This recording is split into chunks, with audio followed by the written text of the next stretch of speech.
네, 오늘 첫 번째 뉴스와이드 이슈부터 살펴보겠습니다. 네, 취임 첫날 첫 행보를 보였다라고 하는데 오세훈 서울시장 그리고 김동연 경기도지사입니다. 오세훈 시장이야 뭐 연임을 했으니까요. 자연스러워 보이는데 김동연 경기도지사는 민생 경제 지원안에 1호 결재를 하면서 첫 업무를 시작했습니다. 사실은 취임식을 좀 하려고 했는데 이번에 장마 폭우로 인해서 여러 가지 피해가 있어서 취임식을 제대로 하지를 못했습니다. 자, 먼저 영상부터 보겠습니다. 예, 민현주 의원님, 지금 이 김동연 지사 또 오세훈 서울시장 사실은 뭐 지금 현재의 서울 수도권 광역단체장이어서 주목받기도 하지만 이 이후에 차기 각 여야의 유력한 대선 주자기 때문에 더 주목받는 것 같죠? 그렇죠. 특히 오세훈 서울시장 같은 경우에는 지난번에 이제 재보궐로 들어왔다가 예. 이번에 이제 지방선거에서 정식으로 4년 이제 서울시장으로 이제 임기를 보장받는 상황이고요. 예. 사실은 여야 통틀어 가장 앞서 있는 다음 5년 후에 대선에서 가장 앞서 있는 주자라고도 할 수 있는데요. 예. 근데 오세훈 시장은 오히려 그런 주목 때문에 그런지 굉장히 더 조심스러운 행보를 보이는 것 같고 오늘도 취임식 온라인으로 하고 민생 현장에 먼저 나간 것만 보더라도 예. 그런 정치적인 해석을 최소화할 수 있게 정말 서울시정을 먼저 돌보겠다라는 취지의 행보를 하는 것 같고요. 김동연 경기지사는 사실은 저는 민주당 내에서의 아직 입지를 다지기에는 좀 시간이 필요하지 않나라는 생각이 들어요. 예. 사실은 지난 대선 때 이재명 후보와 단일화를 하면서 민주당에서 이제 조금 인정을 받거나 그리고 이번 경기도지사의 경선을 이기고 지사에 어렵게 당선이 됐는데요. 김동연 지사의 다음번 행보는 사실 민주당 내에서 김동연 지사가 어떠한 세력화를 이룰 수 있느냐. 예. 특히 새롭게 지금 어대명이라고 하는 이재명 의원이 전당대회 당대표가 된다면 이재명 대표와 어떤 관계를 유지하고 어떤 관계를 설정하느냐에 따라서 김동연 경기도지사의 향후 정치적인 그 영향력, 입지가 좀 달라지지 않을까 싶어요. 예. 자, 이 둘 수도권 광역단체장들 서울시장과 경기도지사의 행보를 좀 눈여겨봐야 될 것 같습니다. 자, 윤석열 대통령이 귀국을 했습니다. 그 모습으로 가겠습니다.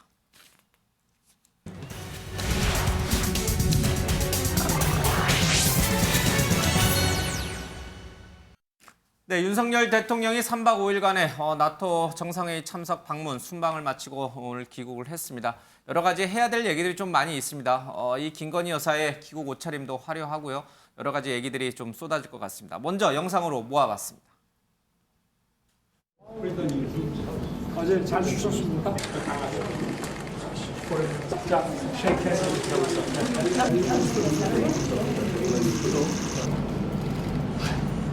Panie prezydencie, bardzo się cieszę z tego spotkania. 잘 가져와. 북한의 핵미사일 위협이 고도화되고 국제정세 불안정성이 커진 상황에서 한미일의 협력 중요성은 더욱 커졌습니다. 모두 어떤 방식으로 가져야 할지 바랍니다. 존경하는 대한민국 윤석열 대통령님, 감사합니다.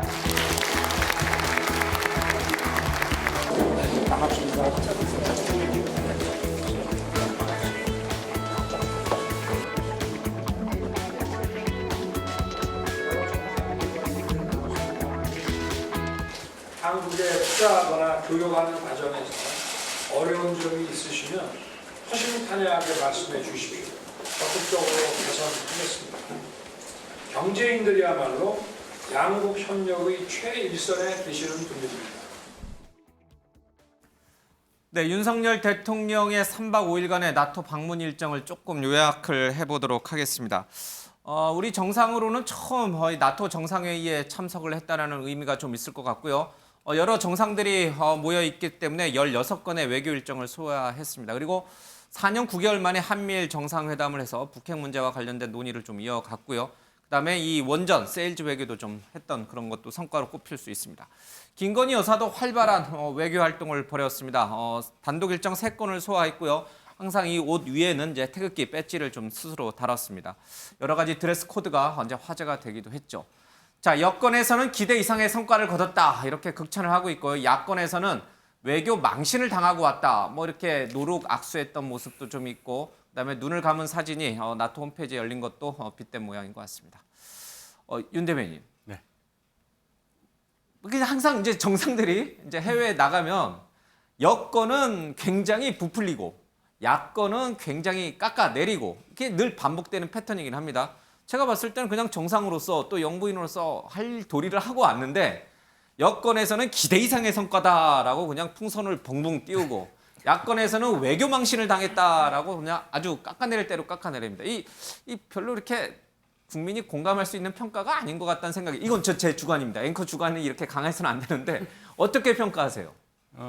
적어도 외교 망신이라고 보기에는 좀 어렵다고 봅니다. 그러면 기대 이상의 성과는 어떻게 평가하세요? 뭐 기대라는 거는 뭐 각자마다 생각하시는 게 다르니까요. 기대 수준에 대해서까지 제가 뭐라고 할 수는 없고 성과를 얘기하라면 제가 말씀드릴 수 있겠습니다.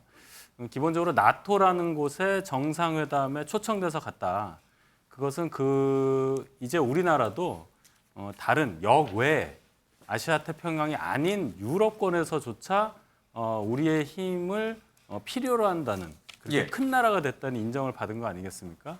그래서 처음에는 나토라는 이 군사동맹기구 정상회담을 왜 가느냐, 중국과 러시아 생각을 왜 안 하냐는 비판이 있었지만 지금 권위주의 진영과 자유주의 진영으로 나뉘는 신냉전 체제가 형성된다고 볼 때 더 이상 기존의 중립적인 어떤 줄타기 외교 이것이 더 이상은 효용이 없다는 판단 아래서 확실하게 우리의 입장을 좀 국제사회에 각인시키는 그런 계기가 되지 않았나. 즉 국제사회에서 예를 들어 북핵 문제 관련해서도 우리의 발언권 그리고 국제사회의 협조를 끌어낼 수 있는 어떤 발판을 마련했다. 이런 성과가 있었던 그런 방문이었다고 저는 평가합니다. 현 변호사님. 네. 외교 망신을 당했다라고 야권에서 평가를 했는데 뭐 바이든 대통령과 노루각수를 했던 것, 또 눈 감은 사진이 나토 홈페이지에 이렇게 올라와 있던 것, 뭐 이 정도는 그냥 단순하게 볼 수 있는 거 아닌가요? 그걸 가지고서 또 그렇게 평가절하할 필요가 있을까요? 근데 지금 아마 이 최고의 그 성과라고 지금 윤석열 대통령도 얘기하는 게 한미일 정상회담이었거든요. 근데 뭐 시간 문제가 아니라 아니 그럼 유럽 나토까지 가서 한미일 정상회담을 해야 되느냐? 저는 그 문제를 제기하고 싶어요. 한미일 정상회담이 예를 들어 한국에 이루어지거나 뭐 일본에서 이루어지거나 아니면 뭐 나프타라든지 아시아 태평양 아펙에서 했다 그러면 충분히 이해할 수 있어요. 근데 나토라는 기구는 아시겠지만 기본적으로 북대서양 조약기구, 유럽이 그러니까 구소련과의 대치 지점에 만든 기구거든요. 근데 이번 아마 최대의 관건은 또 스페인이나 핀란드가 나토에 가입할 거냐 말 거냐. 과거에 이제 터키라고 불리던 국가에서 이거 찬성할 거냐 말 거냐. 이게 쟁점이었거든요. 그럼 우리에 가서 역할이 뭐죠? 지금 뭐 원전 세일즈 했다는데 뭐 얼마를 팔았는지 모르겠지만 어찌 보면 미국이 나토를 통해서 뭐 중국도 좀 견제하고 싶은 거기에 어찌 보면 약간 들러리 선 게 아닌가 싶은 생각이 안 들 수가 없어요. 그래서 저는 물론 다자 회담이 갈수록 좋죠. 근데 예를 들어서 우리가 뭐 G7이라든지 G20라든지 아니면 예를 들어 아펙이라든지 여러 이제 외교 무대가 있는데 안보 동맹 관계에 우리가 유럽까지 진출해야 되는지 저는 그 부분이 가장 큰 의문이에요. 이 원전 세일즈를 놓고도 좀 평가가 엇갈리는 것 같습니다. 문재인 정부의 탈원전 정책을 폐기하고 새롭게 원전 세일즈에 나섰다라는 긍정적 평가가 있는 반면에 또 한쪽에서는 뭐 이런 나라들과의 원전은 문재인 정부에서도 쭉 지속적으로 추진해 온 것인데 뭐 굳이 윤석열 정부의 성과라고 내세우냐라고 또 평가절하하는 의견도 있는 것 같습니다. 그러니까 보기에 따라서는 동전의 양면이에요. 좋게 보는 쪽은 굉장히 좋게 보는 거고 부정적으로 보는 쪽은 자꾸 이 부정적인 면만 보려 하는 것 같습니다. 이게 우리 사회의 정치적 양극화의 전형적인 단면을 보여주는 것 같은데 너무 의미를 축소하거나 과대 포장할 필요는 없는 거 아닌가요? 네, 뭐 물론 그렇습니다. 그런데 이제 워낙 우리가 이제 7차 북한 핵실험을 앞두고 있고 그리고 앞으로는 7차, 8차, 9차, 10차 핵실험을 언제 어디서든 할 수 있는 상황이 됐고 한반도의 위기가 굉장히 이제 증폭되는 시기이기 때문에 한미일 삼각이 군사적으로 협력하고 안보 협력을 하는 것은 좋은데 어떤 방식으로 어떻게 할 것인가에 대해서는 전문가들의 여러 논의가 존재하는 것 같습니다. 무엇보다 지금 5년, 근 4년 9개월 만에 3개국 정상이 만났는데 25분밖에 만나지 못했습니다. 그래서 정상회담이라는 용어가 적합하냐에 대한 논란이 좀 있어요. 그러니까 통역, 뭐 물론 이제 동시 통역을 했습니다만 시간이 너무 짧았고 솔직히 말하면 사진 찍는 것에 너무 급급했던 회동은 아니었냐 이런 이제 비판도 나오는 상황인 것 같습니다. 이제 무엇보다 이제 미국의 이익과 그리고 일본의 이익 그리고 이제 한국의 이익 이렇게 삼국 미국의 안보 이익을 좀 따져봐야 될 것 같은데요. 우리는 그동안 육자회담이라는 틀을 통해서 동북아의 그 평화와 공존을 계속적으로 이제 회담을 해왔던 터입니다. 그런데 이게 이제 사실상 이제 미국과 일본의 요구로 인도 태평양까지 이 방위 구역이 넓어진 거예요. 예. 근데 우리 입장에서는 사실 동북아 정세가 굉장히 중요한데 그렇기 때문에 중국과 러시아의 입장도 굉장히 중요하고 늘 예. 우리가 중국과 러시아를 설득해서 북한의 문제를 해결하려고 했었던 대화로 풀려고 했었던 뭐 이런 것이 있었죠. 그런데 그것보다는 지금 인도 태평양으로 나가게 생긴 겁니다. 그리고 이번 나토가 굉장히 중요하다고 평가받는 이유는 러시아하고 우크라이나 전쟁 이후에 그 전 세계 이제 질서가 세계 질서가 재편되면서 어찌 보자면 러시아를 적으로 그리고 중국을 잠재적 위협으로 규정을 하면서 한편으로는 미국이 유럽을 중심으로 한 나토로 그리고 또 아시아를 중심으로 한 아시아판 나토를 만들려고 하는 거 아니냐. 거기에 일본과 한국이 좀 주도적인 역할을 했으면 예. 좋겠다. 이런 미국의 군사적인 안보적인 이익에 우리가 그렇게 적극적으로 했을 때 이를테면 우리가 얻을 수 있는 외교 안보적인 이익이라는 것이 무엇이냐. 이것에 예. 대해서는 사실 정부가 아직 구체적인 답을 주지 않고 있고 무엇보다 이번 회담의 성과는 일단 한미일이 만났다. 이게 굉장히 큰 성과다. 이렇게 얘기를 하고 있는데 이것은 너무나 단견적이고 과거에 문재인 정부도 했었기 때문에 차별화는 안 된다. 이런 비판적인 언론 보도가 나오는 것 같습니다. 예. 우리 정 기자님이 염려하는 그 바에 대해서 윤석열 대통령이 기내에서 기자들에게 얘기를 했습니다. 직접 들어보겠습니다. 중국이 한국의 나토 참석에 대해서 상임적 불만을 표시를 했습니다.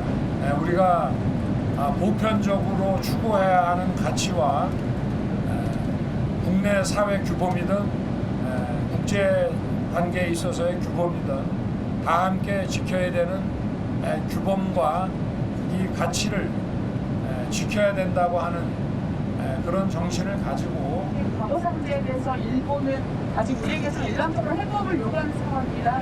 과거사 문제가 양국 간에 진전이 없으면 현안과 미래 문제에 대해서도 논의할 수 없다는 그런 사고방식은 지양돼야 하고 한일 양국이 미래를 위해서 협력을 할 수 있다면은 과거사 문제도 충분히 풀려나갈 것이라는 그런 믿음을 가지고 있습니다.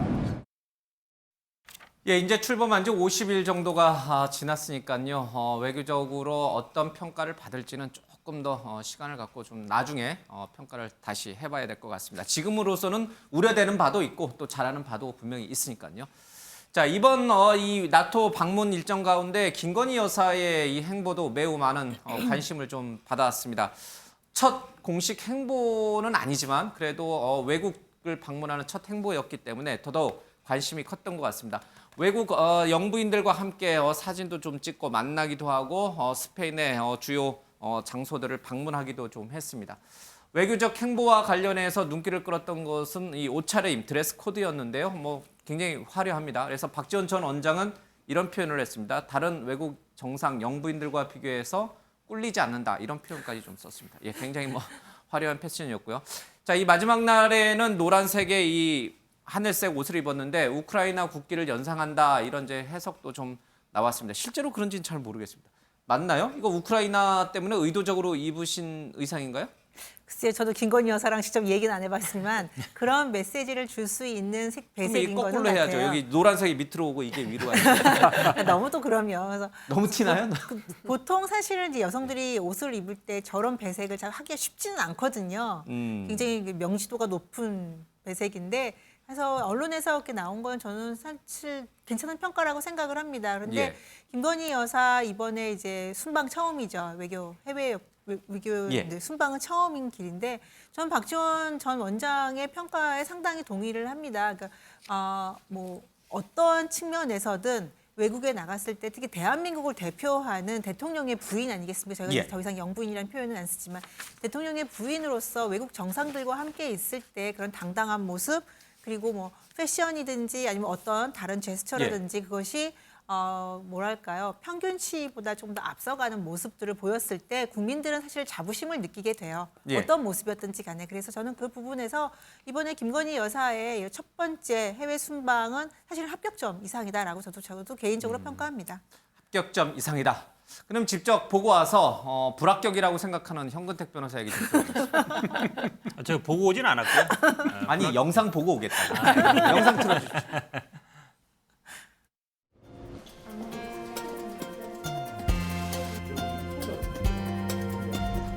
한국도 관심 아닌가요? 매우 많습니다. 특히 어린이 한국. 여기는 지금 청소년에 대한 관심이 굉장히 많아지죠, 점점. 예. 잘 하는 거예요. 예.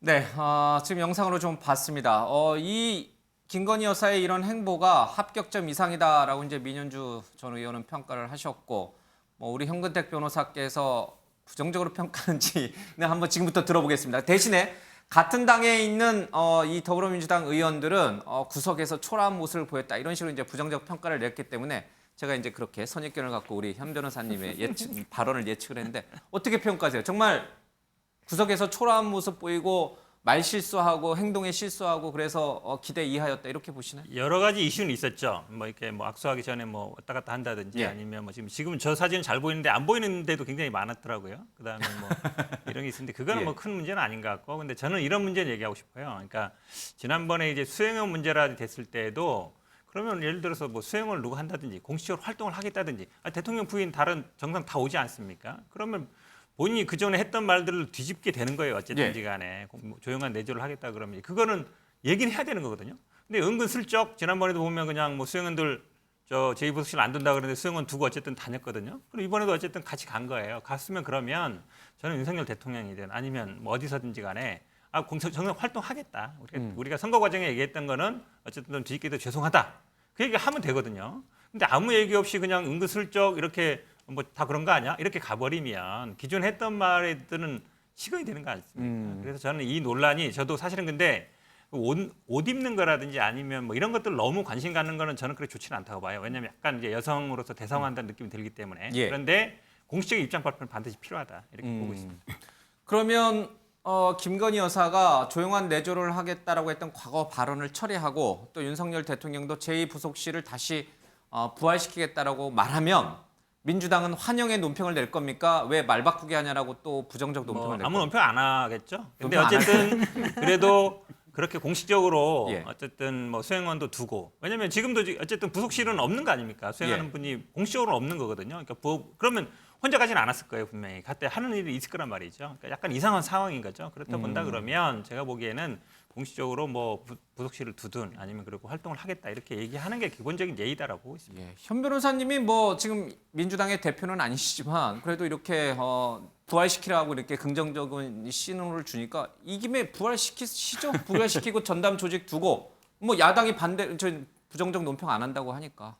조직을 두고 안 두고의 문제가 아니라 이미 대통령실 내에 인력들의 어떤 업무를 좀 조정을 해서 일정 부분 대통령 배우자에 대한 활동을 지원하는 체계를 갖추고 있는 것으로 알고 있습니다. 그것을 굳이 제2부속실을 만들어서 뭔가 과거 배우자들처럼 이렇게 대우받는 모습을 보여주기가 국민께 명부스럽기 때문에 공약에서 안 만들겠다고 한 것이고요. 예.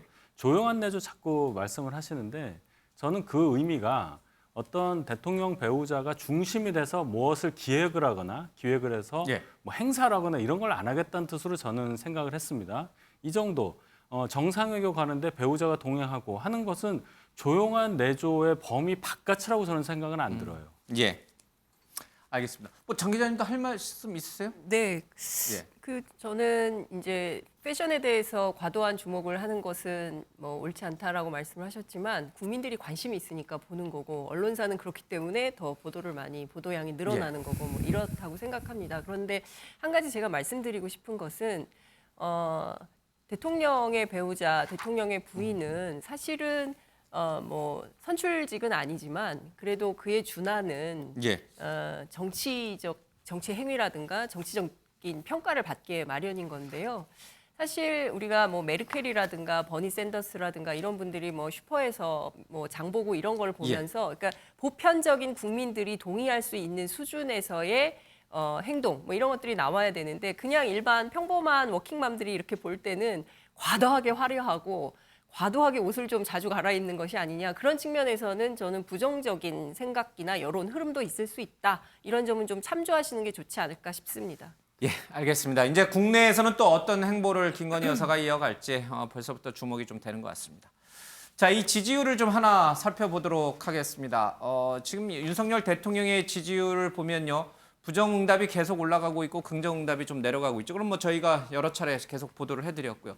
정당 지지율 좀 보여주세요. 정당 지지율에서 이례적 현상이 조금 목도가 됐습니다.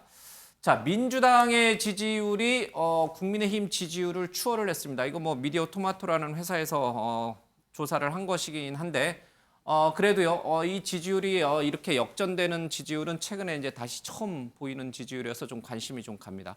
좀 분석을 해봐야 될 것 같습니다. 대통령이 해외 순방도 잘 마쳤고 여러 가지 우호적 분위기가 좀 있는데 왜 국민의힘 지지율은 떨어졌고 왜 더불어민주당의 지지율은 올라갔을까? 현 변호사님, 뭐 민주당이 요 사이에 뭐 엄청나게 잘한 일이 있나요? 아니면 상대적으로 국민의힘이 너무 못해서 반사이익을 본 건가요?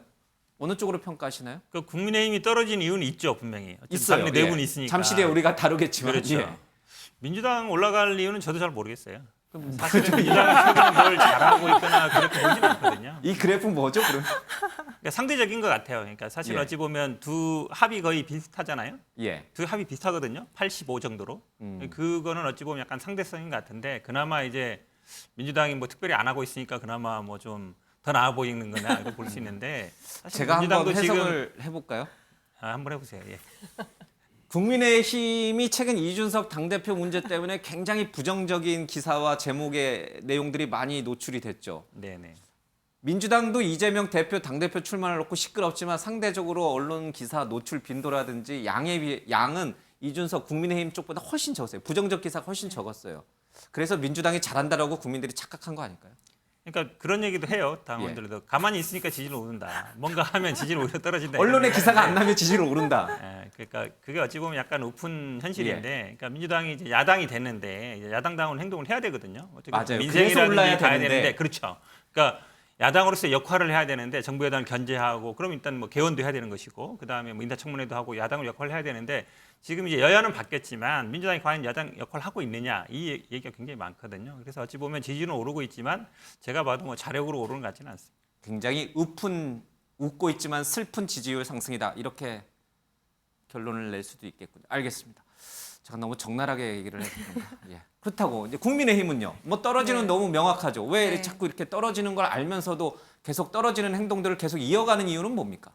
저는 두 가지라고 생각해요. 이제 많은 분들은 지금 당내 분란, 이준석 대표와 소위 말하는 친윤계 의원들 간의 갈등이라고 보시는데 가장 큰 이유는 전 경제 위기라고 생각을 해요. 서민들은 정말 살기 힘들거든요. 뭐 유가도 그렇고요. 지금 전기세 오른다고 그러죠. 가스비 오른다고 그러죠.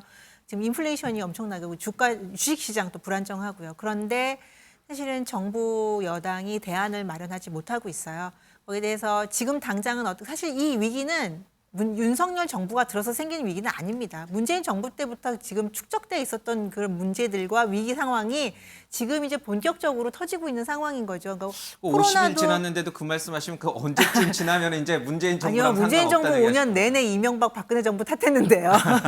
그래서 어쨌든 예. 지금 50일 정도라서 그 이전부터 코로나 위기나 이런 것들로 쌓여있던 경제 문제들이 지금 한꺼번에 지금 분출되고 있고요. 우리나라뿐만 전 세계적이죠. 예. 그거에 대한 정부 여당이 어떤 대안을 갖고 있느냐에 대해서 국민들이 조금 실망하고 답답해하는 부분이 있다는 거 하나랑, 그런데 이런 상황에서 왜 지금 당대표와 집권 여당이 어렵게 정부를 만들어줬는데, 대통령 만들어줬는데 왜 집권 여당 당대표와 소위 말하는 대통령 측근이라고 하는 의원들이 싸움을 하느냐 매일같이. 그래서 예. 지금 아까 앵커께서도 말씀하셨지만 지금 저희도 지금 그 얘기를 하고 있지만 신문지상과 모든 언론이 지금 이준석 대표와 뭐 윤핵관들 친윤계 의원들 간의 갈등만 지금 다루고 있습니다. 이런 점에 대해서 국민의힘에 대해서 좀 실망의 메시지, 좀 경고의 메시지를 지금 보내주고 계시다고 생각해요. 예. 우리 현 변호사님과 이제 민현주 전 의원께서 잘 분석을 다 해주셨습니다. 자, 그런데요, 사실은 이 집권 여당의 지지율 하락은 꼭 당의 문제만은 아닌 것 같습니다. 물론 정권을 쥐고 있는 이 대통령실 윤석열 대통령과의 지지율도 상당히 많은 부분에서 연동성을 좀 보이는데 윤석열 대통령 지지율 앞서 잠깐 봤습니다만은 자, 6월 첫째 주부터 시작해서요, 지금 7월 이제 첫날인데 이 거의 한 4주, 5주 동안 계속 하락세를 좀 보이고 있습니다. 대통령은 당과 거리두기를 하면서 나름의 정치 행위를 이어가고 있는데 왜 자꾸 지지율은 떨어지고 있을까? 당 안팎에서 나오고 있는 윤석열 대통령 지지율 하락을 둘러싼 얘기들 들어보겠습니다. 국민의힘은 원래 뿌리가 대통령 정당이기 때문에 국민의힘에 소속되는 많은 의원님들은 오로지 대통령만 쳐다보고서 사는 그런 집단이 아닌가 이렇게 생각합니다. 그러니까 정치적으로 크게 발전을 갖다가 할 수가 없는 겁니다.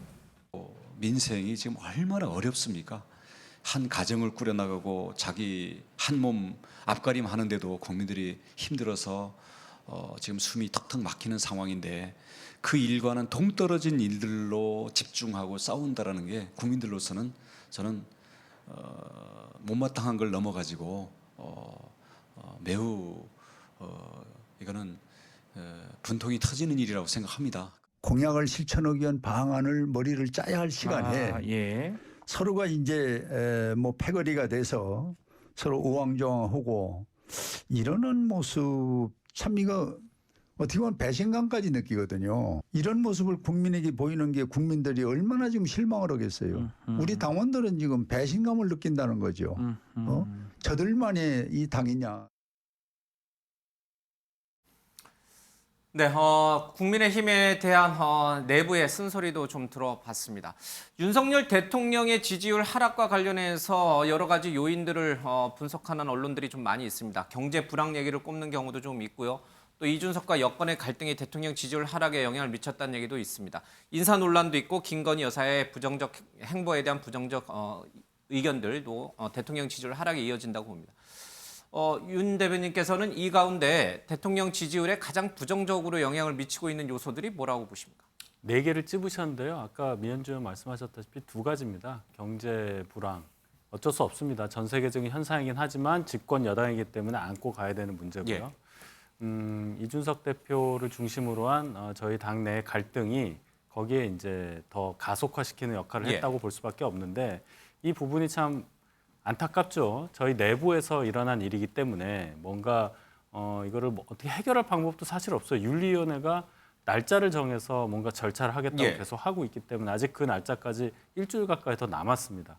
그래서 그 사이까지는 언론에서도 관심을 계속 가질 거고 국민들께서도 엄청난 또 관심을 가지고 이걸 지켜보실 텐데 그 과정에서 여러 가지 해석이 난무하는 상황들이 또 발생하지 않겠습니까? 그런 상황이 지속되지 않기를 제발 7월 7일에 끝나기를 그런 바라는 마음입니다. 잠깐만 화면에 다시 그 윤석열 대통령 지지율 하락 요인 좀 다시 한번 띄워주십시오. 지금 우리 윤 대변인께서는 윤석열 대통령 지지율 하락에 가장 큰 영향을 미치는 요인으로 경제 불황과 이제 이준석 당내 갈등 상황을 좀 꼽으셨는데 뭐 민현주 의원께서 말씀하신 것처럼 경제 불황은 뭐 문재인 정부 때부터 쭉 이어져 왔다. 그러니까 실질적으로 보면 윤석열 정부가 잘못해서 생긴 건 아니라는. 그리고 이것도 당 문제고 윤석열 대통령이 잘못해서 생긴 건 아니거든요. 그러니까 윤석열 대통령 입장에서 보면은 요 두 요인 때문에 지지율 떨어진 건 굉장히 억울해할 수 있다라는 생각이 좀 듭니다. 그러면 나머지 두 부분은 어떤가? 왜 이 두 부분은 윤 대변인께서 말씀을 안 하신가? 지금 복지부 장관, 지금 교육부 장관 2명 지금 임명 청문 보고서도 아직 채택 못하고 있는데 계속 의혹이 쏟아지고 있어요. 검찰 편중 인사도 있어요. 그럼 이 부분은 이렇게 제외해도 되는 요인입니까? 부정 지지율 하락. 그렇지 않습니다. 제가 결정적인 2가지를 말씀드린 거고 인사 논란 부분은 정부 아주 시작할 때부터 한동훈 법무장관 지명부터 시작해서 얘기된 건데 최근에 이제 그 두 분 장관 아직 임명 안 했죠. 예. 교육부총리 그리고 복지부 장관 두 분에 대한 인사청문회가 안 이루어진 상태에서 임명을 지금 안 하고 있는 상태. 그 과정에서 계속 이제 두 분에 대한 의혹이 나오고 두 분은 또 그 전에 지명됐던 분이 낙마한 이후에 새로 지명된 분들이기 때문에 맞아요. 더 검증을 세게 받아야 되고 더 뭔가 능력이 있는 분으로 했어야 한다. 예. 이런 여론이 있음에도 계속 시간이 길어지면서 의혹이 점점 쌓이는 상황. 이것도 국민들께서 당연히 지적하실 수 있는 상황이라고 생각합니다. 예, 알겠습니다. 우리 장 기자님은 대통령 지지율 하락의 원인이 무엇인지 또 반등시키려면 어떤 게 필요하다고 보세요? 근데 일단은 그 여론조사 전문가들의 분석을 살펴보면 국민의힘과 정부에 대한 지지도가 계속 빠지는 이유는 이제 중도 보수표가 이탈하고 있다는 거거든요. 지난 선거에서 대통령을 그렇죠. 찍었던. 예. 그러니까 민주당 지지자들은 아예 뭐 텔레비전도 안 보고 뭐 이런 방식으로 맞아요. 가고 그래서 있고. 저희가 타격이 커요. 아, 예. 그렇군요. 중립을 표명했던 MBN이 타격. 예. 어쨌든 다 텔레비전 지금 예. 켜시기 바라고요. 그리고 이제 이 중요한 것은 중도 보수 쪽에서 이제 적극적인 지지로 가야 되는데 예. 이제 지지를 유보하거나 철회하는 분들이 점점 늘어나고 있다는 거죠. 그런데 이제 이 지지층이 적극적으로 민주당으로 가는 것은 아닌데 약간 흐름을 보이고 있는 수준이다. 이제 이런 예. 분석이 가능할 것 같고요. 이제 세 가지 이유를 부정평가 이유를 세 가지를 꼽았는데 첫 번째가 치안감 인사고요. 경찰. 네. 예. 그리고 두 번째가 주 52시간 노동시간 관련된 그 정책 혼란. 혼란상. 예. 예. 그리고 세 번째가 김건희 여사의 패션 행보였습니다. 그러니까 국민들이 보고 있는 것은 정부의 어떤 인사 문제라든가 그리고 정책 혼란이라든가 그리고 매일 아침 대통령이 도어 스태핑하면서 말씀하시는 것에 대해서 약간 긍정적이기보다는 좀 부정적인 평가를 하고 있는 거 아니냐. 예. 그렇기 때문에 어찌됐든 이번 외교안보 행사까지 마치고 오셨기 때문에 새로운 터닝 포인트가 좀 필요한 때가 아닌가. 예. 그러지 않으면은 지지율은 앞으로 더 하락하게 되고 최재성 전 정무수석에 따르면 40% 이하로 더 떨어질 거다. 이제 이런 분석도 하고 있거든요. 예. 그러니까 지금 모멘텀을 마련하지 않으면 굉장히 위험한 상황으로 빠질 수 있다. 특히 왜냐하면 지금 이명박 정부 초기하고 비교를 해보면요, 2008년 이제 첫 번째 1분기 때 조사가 52%였는데 이제 그때 그 미국산 소고기 촛불 문제가 터지면서 20%로 하락하고 그 다음부터는 바로 레임덕으로 해서 사실 한 게 거의 없게 됐다라는 비판적인 평가를 받고 있는 거 아닙니까? 그렇기 때문에 지금부터라도 뭔가 새로운 방식의 인사 문제라든가 특히 지금 계속 검찰총장 임명을 안 하고 있잖아요. 그리고 사실 없어도 되는 정부가 된 거 아니야라는 자조 섞인 비판도 막 쏟아지고 있는 상황이란 말이죠. 그렇기 때문에 사실상 정부 내각을 빠르게 다 정리정돈을 하고 그리고 정책에서 최소한 혼선을 없애고 그리고 뭔가 일관된 메시지를 계속 내보내고 그리고 여당에 있는 이준석 대표와의 갈등도 빨리 정리를 하지 않으면 사실 국민들이 더 불안한 거죠. 네, 그런 상황인 것 같습니다. 알겠습니다. 민주주의 의원님, 그러면 도어 스태핑 횟수를 좀 줄이고 이제 즉흥적인 기자들과 만나서 즉흥적인 질의응답 받는 횟수를 좀 줄여서 정책 혼선이 있는 것처럼 비춰지는 그 위험성, 리스크를 좀 줄이고 그리고 좀 문제가 되고 있는 검찰총장 빨리 앉히고 또 뭐 경찰 문제가 좀 있긴 합니다만 그것도 좀 이게 협의체를 구성을 해서 조금 좋은 쪽으로 해결하는 방향으로 정책적 전환을 대통령이 할 가능성이 있습니까? 저는 사실은 출근길에 기자들과의 그 질의응답하는 거는 저는 굳이 줄일 필요는 없다고 생각해요. 지난번에 이제 52시간 문제 때문에 약간 혼선이 있었던 걸로 계기로 이제 좀 비판들이 있는 건데요. 지금 상황에서는 아까 말씀하신 노동부 장관이나 이제 임명이 됐죠. 복지부나 교육부 장관이 임명이 안 된 상태에서 사회정책 수사 이걸 다 하고 있거든요. 그러니까 빨리 장관 임명 절차가 끝나고 그리고 업무 분장이 잘 되고 나서 대통령과의 소통이 좀 더 원활해진다면 그런 부분에서는 저는 그 문제는 해결될 수 있을 거라고 보고요. 말씀하신 대로 지금 경찰 행안부 관련해서 경찰 문제, 검찰총장 임명 문제도 시간이 지나면 언젠간 할 거라서 저는 이 초기에 약간 국정 지지율이 좀 하락하는 거, 대통령 지지율이 조금 하락하는 문제는 그렇게까지 심각하게 보지 않고 오히려 약이 될 수 있다. 오히려 뭐 70%, 80%까지 갔다가 이게 떨어지는 속도, 가속도가 떨어지는 게 아니라 지금 빨리 재정비를 하면 지금의 지지율 정도의 하락세는 복구할 수 있다라는 저는 봅니다. 오히려 초심을 유지하기에 더 좋다. 초원부터 이렇게 회초리 매맞고 가는 게 훨씬 낫다. 네. 알겠습니다. 자, 다음 이슈로 가보겠습니다.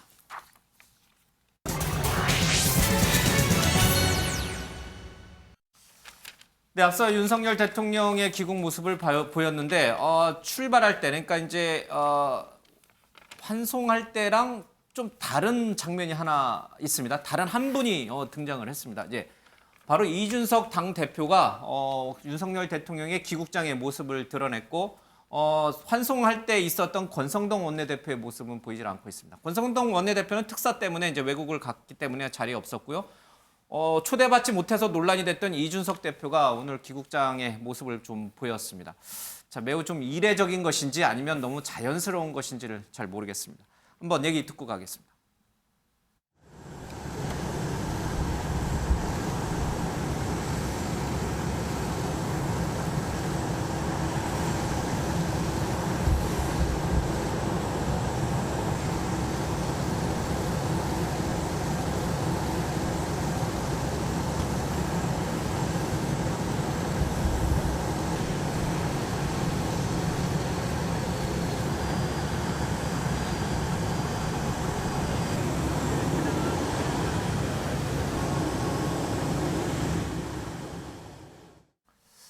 네, 윤석열 대통령의 귀국장 모습을 좀 봤습니다. 지난달 27일 환송 행사 때는 이제 불참했던 이준석 대표가 좀 있었고요. 뭐 성일종 의원의 모습도 좀 보이긴 합니다. 당 관계자들이 몇 명 더 계신 것 같습니다. 이걸 뭐 우리 야당 의원, 야당 출신이신 우리 현 변호사님께 여쭤봐야 될지 모르겠습니다. 저 때는 왜 없는데 이때는 왜 있을까요? 27일은 없었는데 왜 오늘은 있을까요? 그 이유가 뭘까요? 급한 거죠 지금.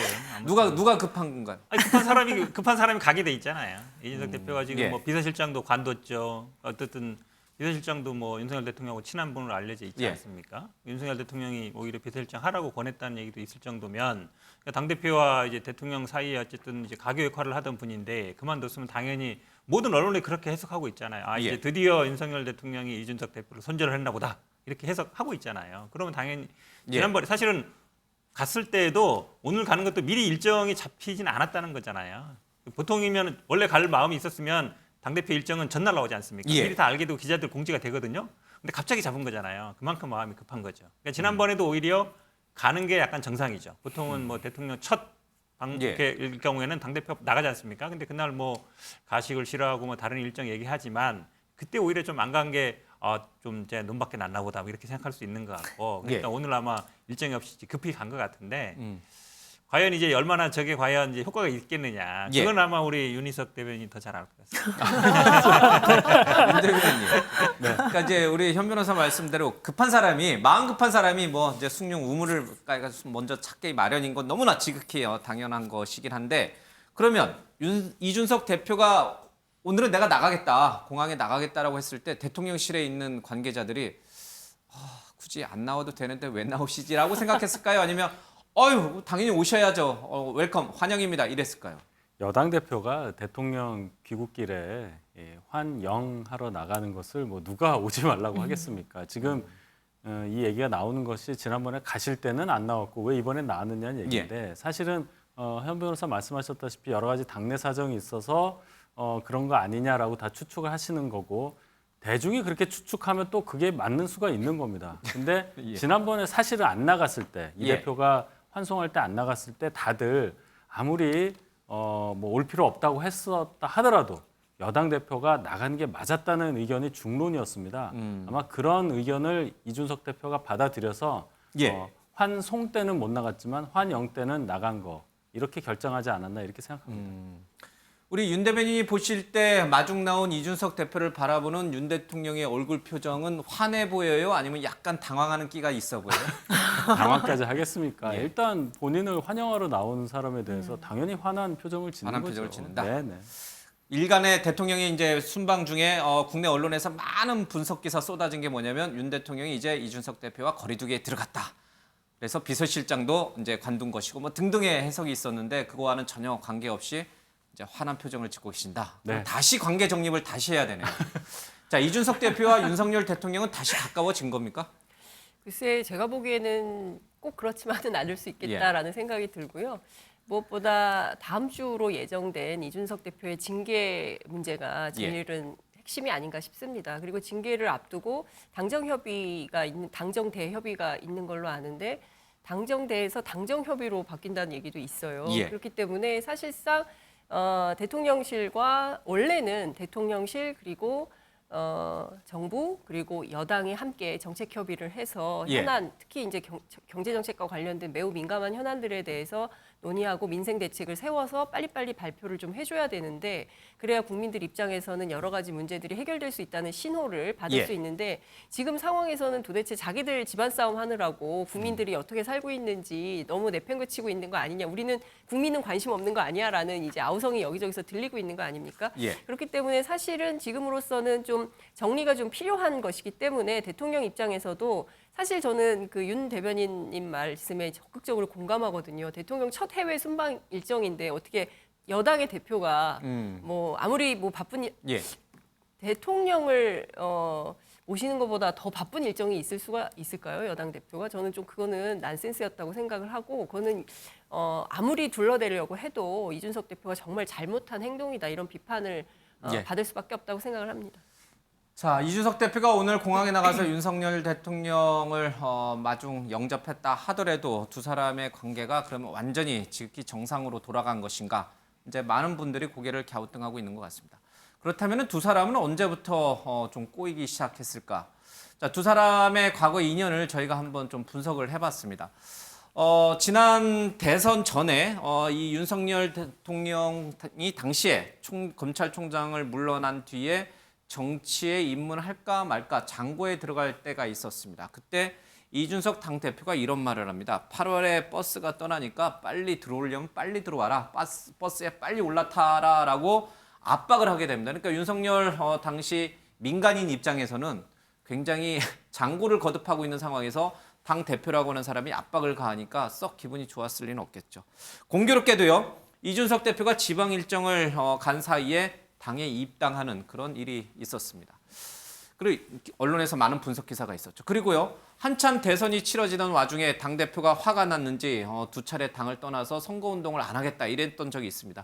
부랴부랴 윤석열 당시 대선 후보가 찾아가서 두 사람이 폭탄주도 한 잔씩 먹고 포옹까지 했던 일이 좀 있었습니다. 그리고요. 지금 대통령 당선 이후에는 이른바 장제원, 권성동 의원들로 대변되는 윤핵관과 이 당대표인 이준석 대표가 사사건건 갈등을 빚는 모습을 좀 보이고 있습니다. 그리고요. 뭐 이제 조금 더 과거로 돌아가면요. 이준석 대표는 사실은 유승민계로 분류가 됐죠. 대선에서 유승민 의원과 지금 이 윤석열 대통령이 경쟁을 할 때 이준석 대표가 누구 편일까 이런 분석도 전망도 있었습니다.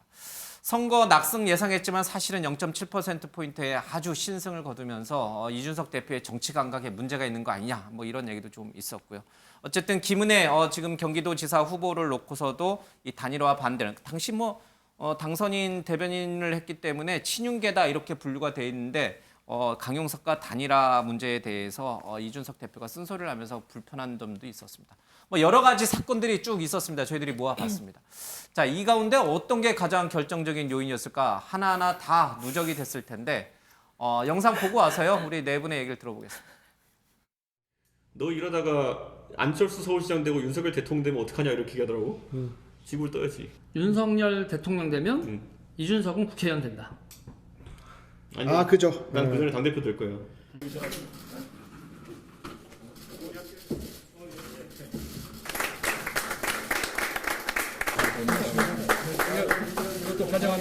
오늘 뭐 다만 이제 아무래도 보안 관계나 이런 것 때문에 전격적인 입당을 선택한 것 같은데 이 과정에서 뭐 다소간의 오해가 발생할 수 있지만은 어쨌든 8월 출발하는 경선 버스에 윤석열 총장께서 화답해 주셨고 양비론으로 한마디 던지는 윤핵관을 보면 어쩌면 이런 모습이 선거 기간 내내 반복될 것이라는 비통한 생각이 들었습니다. 선대위 내에서의 모든 직책을 내려놓겠습니다.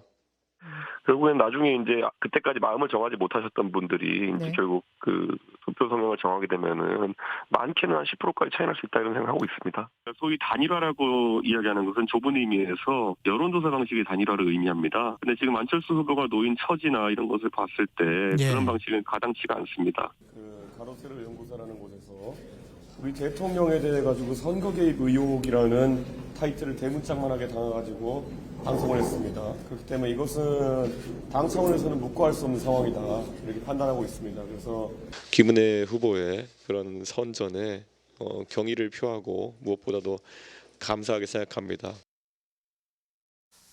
자, 이준석 대표와 윤석열 대통령 또 윤핵관들은 처음부터 같이 갈 수 없는 관계였을까, 화합할 수 없는 관계였을까, 이런 영상들, 과거 일들을 자꾸 떠올리게 될 수밖에 없는 상황인 것 같습니다.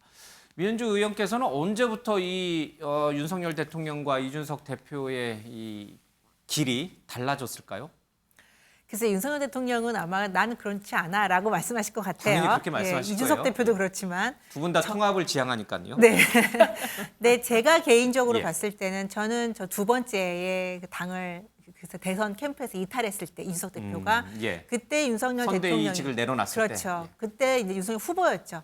그때 참 힘들지 않았을까라는 전 개인적으로 생각을 해요. 그 당시 첫 번째 이제 지금 가출로 표현하셨지만 예. 첫 번째 때는 윤석열 대통령이 그때 후보랑 같이 울산까지 갔었죠. 가서 뭐 예. 폭탄주도 마시고 그다음에 아까 붉어진 얼굴로 사진도 찍고 해서 다 통합이 됐다, 봉합됐다라고 생각을 했는데 두 번째 또 있었죠. 예. 그때는 사실 여론이 갈렸었어요. 첫 번째는 이준석 대표가 그렇게 뭐랄까요, 반항? 약간 문제 제기를 했을 예. 때는 그래도 이준석 대표를 달래야 된다, 포용해야 된다라고 했지만 두 번째 같은 일이 반복됐을 때는 사실 여론이 갈렸고 책임 당원들, 저희 당원들 사이에서는 이준석 대표에 대한 비판이 굉장히 높았습니다. 그래서 윤석열 후보도 그 당시에 제가 듣기로도 굉장히 힘들어했고 이 상황 왜 이런 일이 반복되는 것일까, 무엇이 문제일까에 대해서 고민을 많이 했다고 들었어요. 그래서 근데 이런 일들이 생기면 특히 이준석 대표가 그냥 문제 제기를 한 것이 선거 전략의 문제 제기를 예. 한 것이 아니라 나 아무것도 안 하겠다, 나 내려놓겠다라고 했거든요. 굉장히 강한 발언을 한 거죠, 선거 기간 중에. 그렇게 되면 굉장히 어려운 시기를 경험하고 있는 사람, 당 내에서 대선 후보가 신뢰도를 잃게 되는 결정적인 계기가 되지 않을까. 실제로 당시에 지지율이 뚝 떨어졌어요. 맞습니다. 예. 네. 그리고 제가 2012년도 이제 박근혜 대통령 선거 때 제가 이제 당대표를 옆에서 봤을 때 그때 황우여 대표가 당대표였는데요. 정말 어려운 시간을 보내세요, 당대표는. 인고의 시간, 억울하고 힘들어 다 꾹꾹 참고 자기를 내려놓는 시간이었는데 윤석열 대통령 입장에서는 그때 섭섭함이 좀 있지 않았을까. 저는 개인적으로 그렇게 생각합니다. 이준석 대표 입장에서가 아니라 윤석열 대통령 입장에서 본다면. 예. 네. 이미 이제 이때부터 이제 이 윤석열 대통령 입장에서 보면은 이준석 대표가 글쎄요, 돌출 행동이라고 해도 될지 모르겠습니다만 그런 행동을 보일 때마다 지지율이 툭툭 떨어졌고 이때부터 윤핵관과 윤석열 대통령은 이준석 대표랑은 오래 못 가겠다 이런 생각을 했을 수도 있겠군요. 알겠습니다.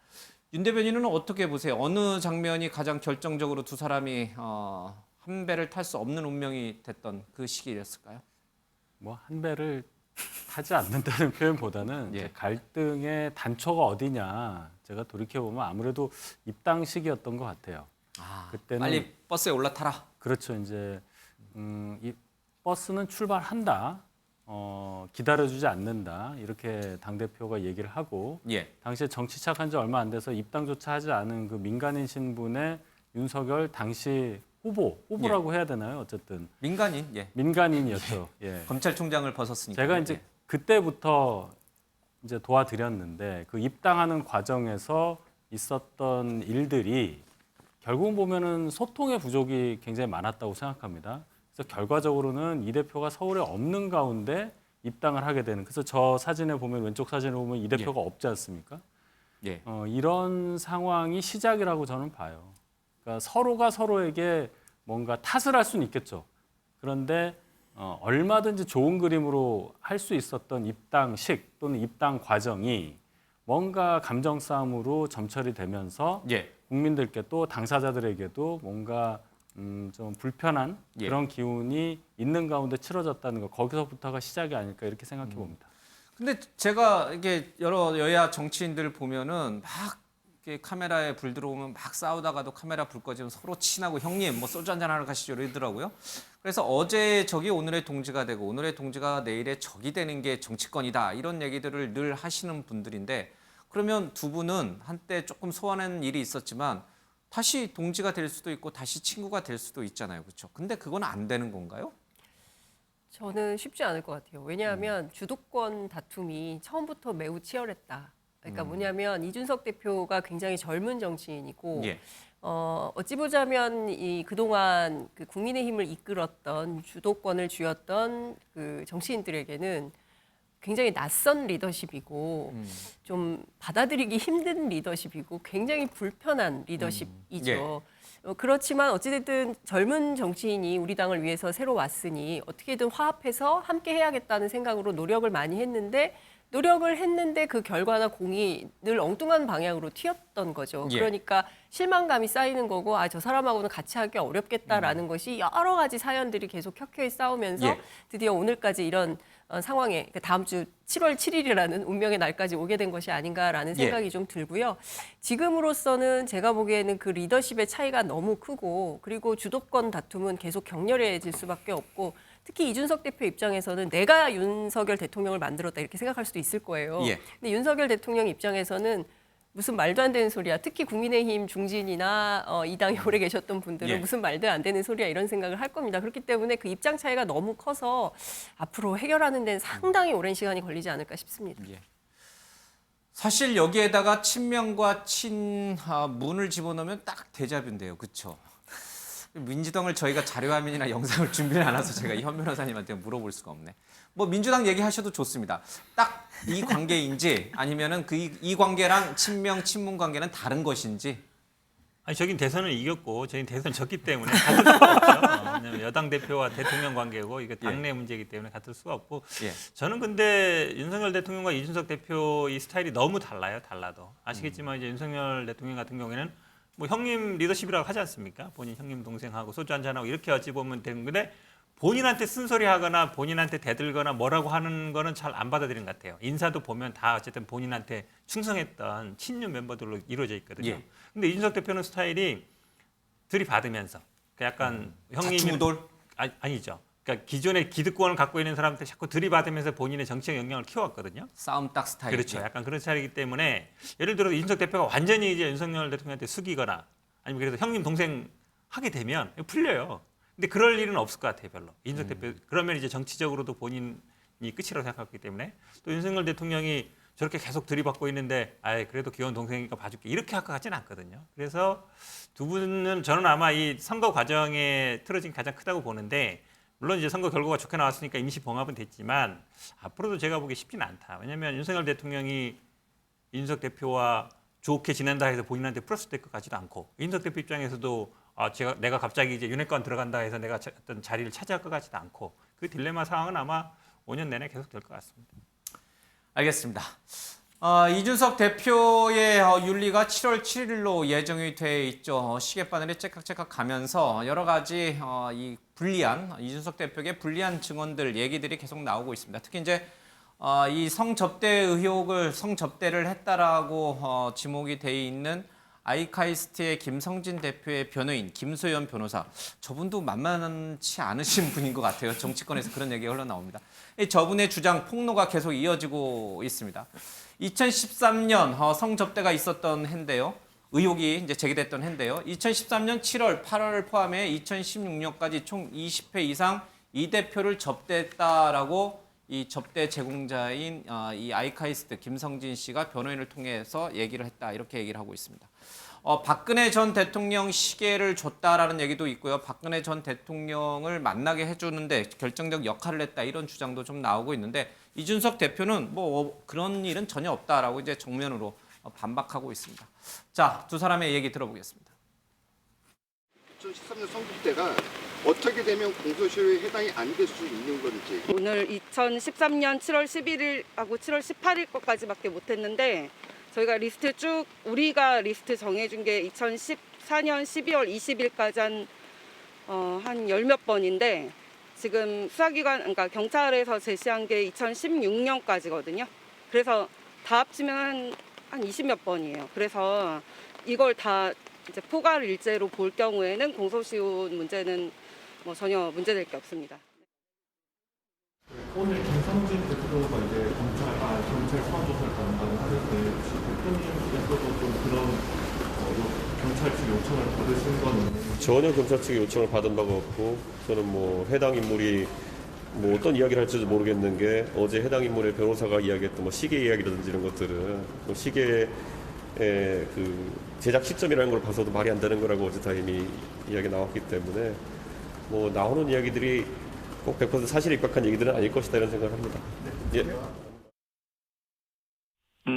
그 사실관계가 조금 다릅니다. 네네. 제가 아주 원론적인 말씀을 네네. 네.